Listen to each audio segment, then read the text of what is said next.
সম্মানিত কৃষক কিষানী ভাই বোনেরা, আসসালামু আলাইকুম রহমতুল্লাহ। আপনাদেরকে জানাই কৃষকের বন্ধু আসমাউল মণ্ডল ইউটিউব চ্যানেল থেকে স্বাগতম। আশা করি আল্লাহ তাআলার রহমতে আপনারা ভালো আছেন। ইনশাআল্লাহ আল্লাহ তাআলা আমাকে ভালো রেখেছেন। আপনারা আমার সম্মুখে যে ধানটি দেখতে পাচ্ছেন, এটি হচ্ছে ব্রি ধান 108, অর্থাৎ বুড়ো মৌসুমের ব্রি থেকে যেটি দাবি করা হচ্ছে বুড়ো মৌসুমের সর্বোচ্চ ফলনশীল একটি ধান। এই ধানটি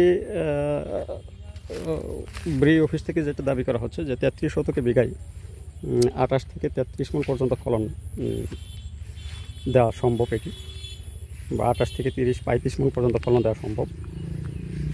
এই ধানটা আমি মোটামুটি ইনশাআল্লাহ 1 একর জায়গাতে রোপণ করেছি এবং সারা বাংলাদেশে অনেক মানুষ এই ধানটা রোপণ করেছেন। অনেকেই এই ব্রি ধান 108 সম্পর্কে জানতে চেয়েছেন, যার কারণে আজকে এর প্রতিবেদন করা।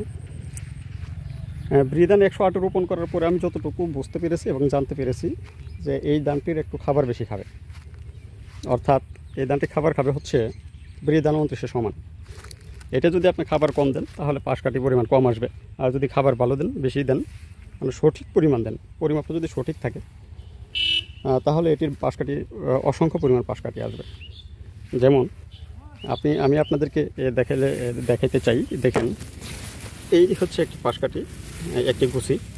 এই গুছিতে কী পরিমাণ পাশ কাঠি আছে, অসংখ্য পরিমাণ পাশ কাঠি আছে। এই যে একটা গুছি, এইটা তো দেখেন অসংখ্য পরিমাণ পাশ কাঠি আছে।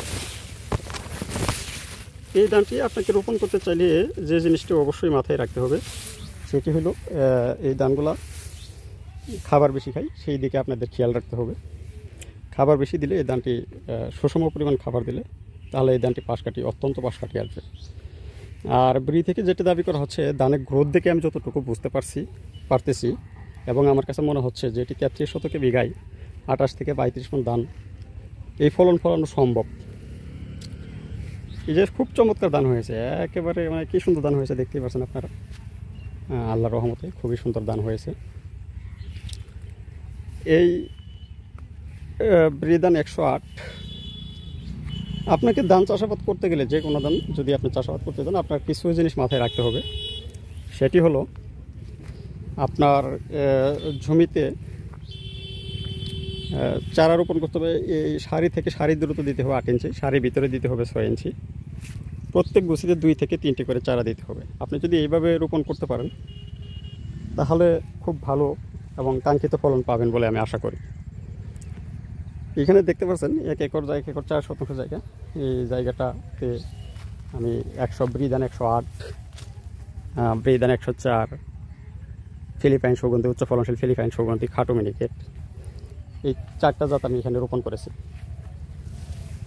এটি রোপণের বয়স আজকে 45 থেকে 48 দিন।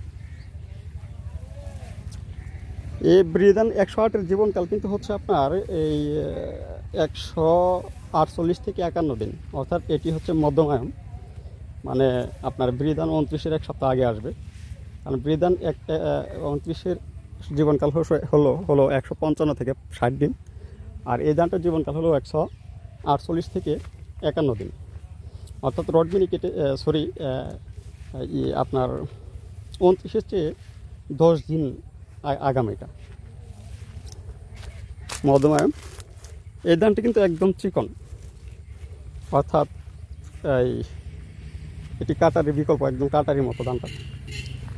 আর এই ব্রি ধান 108 একটি শীষে আপনার ধানের সংখ্যা থাকে 250 থেকে 350 পর্যন্ত। ধানের গাঁথনি বেশি, যার কারণে এই ধানের এবং চিটের পরিমাণও যতটুকু জানতে পেরেছি কম হয়, যার কারণে এই ধানটি ফলন বেশি আসে, পাশ কাঠিও অনেক আসে। আমার এই ক্ষেতে আমি যদি পাশ কাঠি গণনা করি তাহলে একটি পাশ কাঠিতে সর্বনিম্ন যেটা পাবো এটা পাবো 18, আর সর্বোচ্চ যেটা পাবো এটা 35, অর্থাৎ অ্যাভারেজ আপনি 24-25টা পাশ কাঠি আমার মাসাল্লাহ ভালো আসে। তবে এই রড মিনিকে এই ব্রি 108 কেউ চাষাবাদ করে ভালো ফলন ফলাতে চাইলে সাইডে কিন্তু সার খাবার বেশি খাই, এই জিনিসটা খেয়াল রাখতে হবে। বেশি বলতে অতিরিক্ত বেশি দেওয়া যাবে না। আপনার জমিতে 29 লাগালে যে পরিমাণ সার দিতেন 29-এর সম পরিমাণ সার দিলেই, সার ব্যবস্থা করলেই হয়ে যাবে। তাই যারা 108 ধান করছেন, এরপরে কীরকম ফলন পাই ইনশাল্লাহ হারভেস্ট আল্লাহ যদি করতে দেয়, হারভেস্ট করে, এবং সেই পর্যন্ত আল্লাহ তাআলা আমাকে যদি জীবিত রাখে, হারভেস্ট করে আপনাদেরকে বাকিটুকু জানাবো ইনশাল্লাহ কী পরিমাণ ফলন পেলাম।